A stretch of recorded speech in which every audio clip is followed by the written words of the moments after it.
বাচ্চার জন্য chocolate spread নিয়েছিলাম, শেষে দেখি আমি নিজেই অ্যাডিক্টেড হয়ে গেছি। আমার বাচ্চার ব্রেকফাস্টের জন্য আমি মিষ্টান্ন থেকেই চকলেট স্প্রেডগুলো নিয়েছিলাম, কিন্তু এখন আমি নিজেই অলমোস্ট প্রতিদিন খাচ্ছি। আমি নিয়েছি দুইটা ভেরিয়েন্ট, একটা মিল্ক চকলেট স্প্রেড আর একটা ডার্ক চকলেট স্প্রেড। আর অনেস্টলি শুধু টেস্ট না, এই চকলেট স্প্রেড দুটোর ইনগ্রিডিয়েন্ট সাইডটাও কিন্তু আমার অনেক ভালো লেগেছে। প্রথমেই টেক্সচারটা দেখুন, এত স্মুথ, থিক আর ক্রিমি, একদম ক্যাফে স্টাইল চকলেট স্প্রেডের মতো লাগছে। আচ্ছা, এতে কোনো পাম অয়েল ব্যবহার করা হয়নি, কোনো আর্টিফিশিয়াল কালার নেই, আর আননেসেসারি হার্শ কেমিক্যাল বা হার্মফুল প্রিজারভেটিভ অ্যাড করা হয়নি।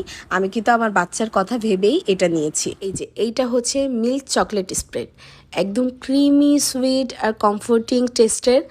মিল্ক চকলেট ফ্লেভারটা অনেক রিচ লাগে, আর আমার বাচ্চা এটা খুবই পছন্দ করেছে মাশাআল্লাহ। এইগুলোর টেক্সচারটা কিন্তু সিরিয়াসলি অ্যামেজিং।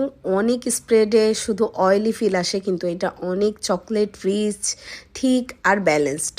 এখন প্রায় সকালেই ব্রেড বা প্যানকেকের সাথে আমি আর আমার বাচ্চা খাচ্ছি, আর বিকালে স্ন্যাক্স হিসেবেও কিন্তু অনেস্টলি পারফেক্ট এটা। এখন আমার বাচ্চাকে মিল্ক চকলেট স্প্রেডটা দিয়ে যে ব্রেডে দিচ্ছি, আমার বাচ্চা তো ফার্স্ট বাইটেই খুবই খুশি। অনেস্টলি কিডস ফ্রেন্ডলি এটা একটা ফ্লেভার, আর আমি কিন্তু এখন খুবই নিশ্চিন্ত সকালের নাস্তাটা নিয়ে। ও এটা খুবই লাইক করেছে আলহামদুলিল্লাহ। সাথে আমিও একটু টেস্ট করে নিলাম। এটা এত স্মুথ আর মেল্টি, একদম রিয়েল মিল্ক চকলেট ফিল পাওয়া যায়।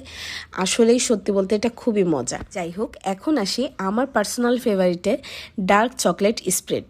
এটা আসলে নেক্সট লেভেলের। এটা একটু প্রিমিয়াম বিটার সুইট ফ্লেভার আছে, একদম ক্যাফে স্টাইল চকলেট এক্সপিরিয়েন্স দেয়। যারা ওভারলি সুইট চকলেট পছন্দ করে না, এটা তাদের জন্য একদম বেস্ট হবে। তো বুঝতেই পারছেন, এটা শুধু বাচ্চাদের জন্য না, আমার মতো চকলেট লাভার বা পুরো ফ্যামিলি একসাথে এনজয় করতে পারবে। এই প্রিমিয়াম চকলেট স্প্রেডগুলো অর্ডার করতে চাইলে এখনই মিষ্টান্ন পেজে ইনবক্স করুন অথবা তাদের হোয়াটসঅ্যাপে যোগাযোগ করুন।